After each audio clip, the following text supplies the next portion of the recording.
Welcome to a quick video review of the Resurgence Gear Record Jacket. It's a new jacket that's come on the market for 2015, and it's something I was really interested to find out more about. A lot of jackets on the market are either very heavy leather or mesh, so if you're considering comfort and safety, mesh isn't really going to help you very much, and heavy leather is really not that comfortable in summertime. I've seen some of their jeans which are CE level 2 approved, and that's a completely different approval than for armour. So for those of you watching, you may or may not know, but armour has a level of approval, I'll come back to these in a second, which is under CE rules 1621 and variations thereof. Clothing has approval under 15395, which is completely different. And basically what that's saying is, how good is the material at abrasion resistance? Because that's one of the commonest things that's going to happen. You're going to slide down the road if you're in the unfortunate position of falling off your bike, and which of course leather is very good at. The other thing is, when you do hit the road, how good is the thing at staying together? So for example, you may have plenty of armour under your sleeves, but if your sleeve comes off, it's not going to help you very much. And there are a number of other tests. I'm not really the world's greatest expert. Now, this jacket does not have CE approval because it's so new. However, it is made of the PECF material, and it's from a company that is used to getting CE approval for clothing, so, which is why I've put some trust in it. So firstly, it comes with some armour. Usual thing, shoulders here and elbows here. These are CE 1621, as I just mentioned. They are level 1, not level 2. I'm not even sure if you can get a level 2.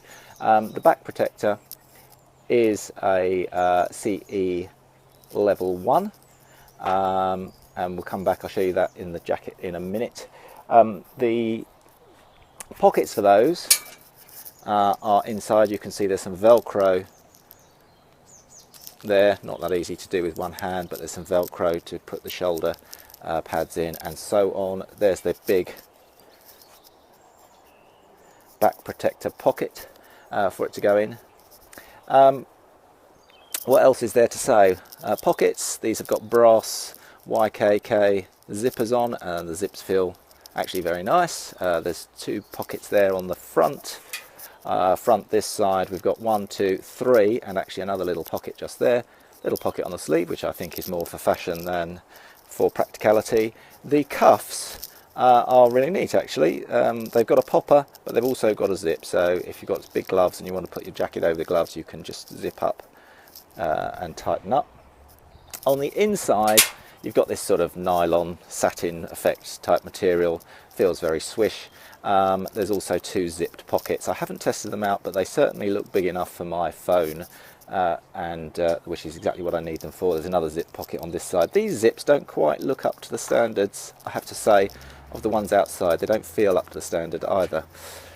Okay, a couple more details. There's 2 popper positions. Oh, in fact, no, there are 2 poppers on this side as well.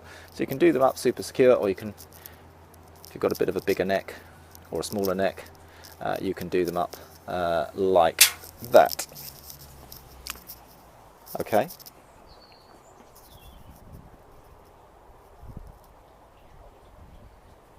I think we've done it. First of all, I'm going to show you what the jacket looks like on without the armour in, and then I'm going to put the armour in. Okay, back again. I've got the jacket on now, and I'm actually wearing a hoodie underneath, which might not be a totally abnormal thing to wear underneath, because it doesn't really feel all that warm, and it's a bit of a cool day today. Zip works, I was about to say zip works very nicely, and then I messed it up. No, but zip works very nicely. You can see if I do it all the way up to the top, I can bring these across. An usual thing with popper, takes you a minute to find it. There you go. That's on the top. Zip pockets either side. Here's the back. And another thing I really like about this jacket, maybe it's because it's my size or a little bit big for me, this is a medium, loads of room to move about on the bike, doesn't feel restricted like a leather jacket can do. Some of them are really stiff and awful. Okay, let's put the armour in and see how we get on. Now here's the jacket with the armour in, but no hoodie underneath. So I'm just wearing a t-shirt. This is probably how I would wear it in summer. One of the things I've noticed about a variety of jackets is that there's not, it seemingly, once you take the armour out or put the armour in or take out the liner and so on, which there is no removable liner on this, they completely change the fit.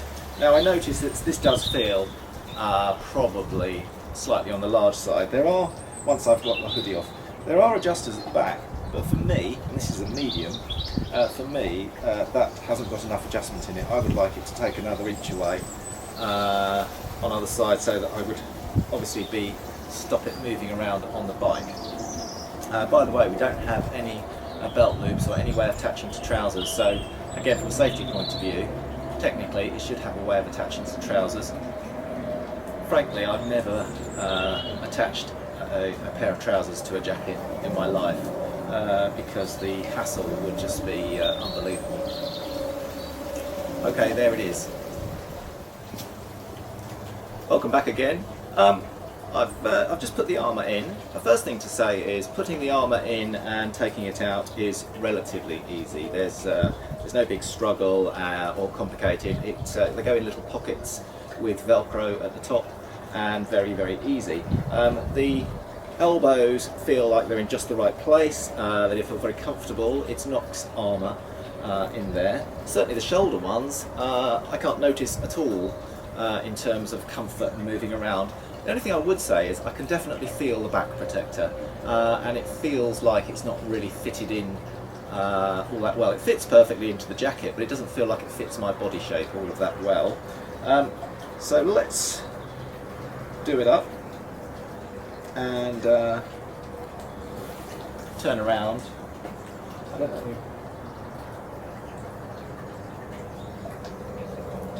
I don't know if you could see that the back protector is slightly sticking out there. So if anything, I feel like the back protector isn't quite comfortable. Having said that, whether or not it would actually make any difference on the bike, it doesn't really make any difference at all on the bike. And actually, separately, there's quite a bit of research that says that a back protector doesn't do you much good in a crash anyway. So, what are my overall conclusions of this jacket? I think first of all, if you want to get a textile jacket, and firstly you want it to look casual so that you could wear it down the pub, there's a lot of choices out there. If you then want that jacket to be able to give you a reasonable level of protection in a crash, I think you've got a lot of choices which have armour in, but hardly any choices which give you any kind of feeling of confidence that they would survive an abrasive crash, which is basically what most of them would be.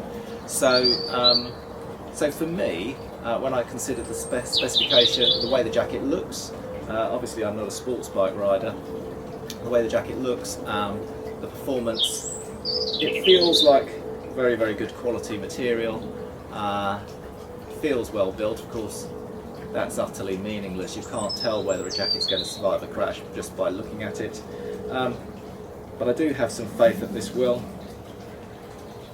Otherwise, there it is. Feel free to ask me, put any comments or questions on the video, and I'll see what I can do to answer them. Thanks a lot.